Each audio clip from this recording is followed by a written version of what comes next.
Hey guys, Bill Nye's new show where he saves the world has been making a lot of waves on the internet lately, and in part this is because of that clip with the ice cream, but we'll probably get to that at some point in the future. I figured I should get my own opinion of what the show is like, and so I have decided to watch every episode top to bottom and give my thoughts on each episode. So here's my review of the first episode, The World is a Hot Mess. As you can guess, it's about global warming, climate change, and the sea levels rising. And I have to say, as far as science shows go, it's pretty sparse on science. There are no numbers, which is maybe fair for a TV show, but there isn't really even detailed explanation of what's going on and the logical connections between things. So he's done 3 experiments this episode. This first one is him demonstrating that water, like everything else, gets bigger when heated up. And so the fact that the world is getting warmer is causing the sea levels to rise. And this is actually a pretty reasonable experiment. There are some gaps though. A, we're not boiling our oceans by heating them from below. B, the ocean doesn't get narrower, the higher up it goes. It actually gets wider. C, the ocean is really, really big. It's not a flask, and so maybe there's some confounding things there. And it's actually pretty easy to explain that away. The first is that the fact that it's getting narrower and the fact that the heat is so much more intense is just to amplify it. But you can scale those down and instead scale it to the size of the ocean, which is way bigger. And you do some math and you can show that indeed, yes, the world getting warmer does cause the oceans to expand and rise significantly. But those are not explained. There are no logical chains between what he's doing and what's going on in the world. It's sort of incoherent rambling about how the world is in danger and flooding and disaster, which is true, but you have to make the point coherently, which he doesn't. He doesn't even explain what exactly is going on with the red water and the yellow tape. It just has to be inferred. And this is sort of a theme, I think, with this entire episode, that it's preaching to the choir. If you're just coming into this skeptical about the way climate change works, you're just going to walk away from this going like, this guy explained nothing to me. The second experiment, and I'm on the fence about whether it's even a worthwhile experiment, but I think it's a hard thing to demonstrate. But what it does is he's putting his hand into this glass aquarium, and he's got an infrared camera, and he's showing how the heat from his hand is blocked when behind the glass, and that this is how greenhouses work. And this is, I think, a reasonable thing to do. It's hard to show that that's also how carbon dioxide works. And this has a lot also to do with the thermodynamics and the molecular structure of carbon dioxide. So it's just, I'm not sure how you can even demonstrate it in a stage. So this one, while it's like it's less, I think, incoherent, it doesn't really explain much either.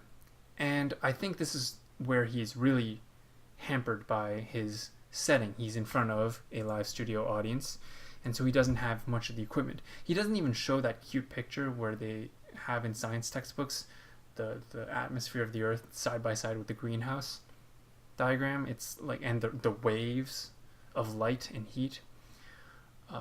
The fact that it doesn't even have that is kind of disappointing. The final experiment is how carbon dioxide causes the acidification of the oceans.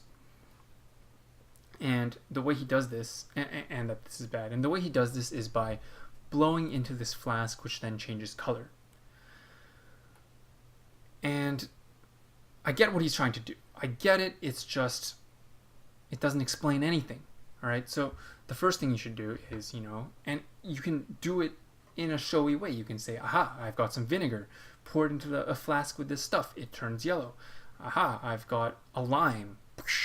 Squeeze it into the flask. It turns yellow. Now you can have someone breathing into it and it turns yellow. Carbon dioxide, which you are breathing out, causes things, especially water, to become acidic. It's why soda, even without sugar, as long as it's carbonated, is still acidic and therefore bad for your teeth. But there's none of those logical chains. There's no tie between how oceans being acidic cause, animals and coral reefs die. There's none of that. It's just him blowing for 2 minutes while his assistant talks about how it turns it acidic. But show, don't tell, right? And the reason I think these experiments are so short is because it's in front of a live studio audience, and the studio audience maybe is expecting to have a panel, which actually there was, and it took up half of the show running time. And it was very agenda driven and pushy. It's pushing a very, renewable energies, we can go to renewable resources. Nuclear is an option, but shut up, no one wants nuclear. That's what this guy is there for, to push the nuclear option and then get shut down. This guy is there to push 100% renewables, and it is possible technologically and economically and in theory socially. And she's there to talk about how we can push the narrative more. That's my impression, at least. As a science show, spending half its time pushing a narrative and pushing renewable energy without even adequately covering the science behind climate change, it's just so disappointing, This is a show to preach to the choir and to get the choir all marching in step. Singing in tune, actually, maybe more accurate. People who don't believe in climate change, who are skeptical of it, will look at this and be like, oh, the liberal agenda, oh, they're pushing it, oh, Chinese conspiracy or something. And these experiments demonstrate nothing. The one redeeming factor, and the cool part about the show, was where they actually talked about some real life consequences and practical solutions to the rising tides. So Venice, which is basically built at sea level, has been flooding for quite some time now, and they go into how various people go through these issues. And they walked into a bookstore where they had all the books in bathtubs so that the water level rising wouldn't destroy the books that are on the lower levels.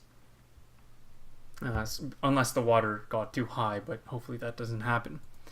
And so what they've been doing is building this giant 5.5 billion euro dam, and it's apparently nearly it's in its final stages of construction, and they're building this to block the water from coming into the lagoon that Venice is built in.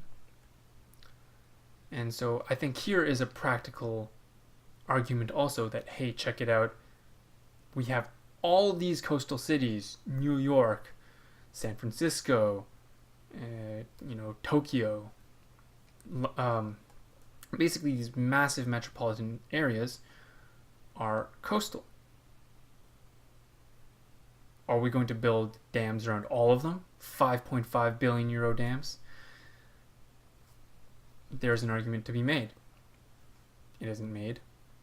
Well, maybe it's implicit, but overall, the show is not off to a strong start. Very light on the science, pretty strong on the agenda pushing. It will not convince anyone who does not already believe in climate change. Anyways, see you guys on the next episode.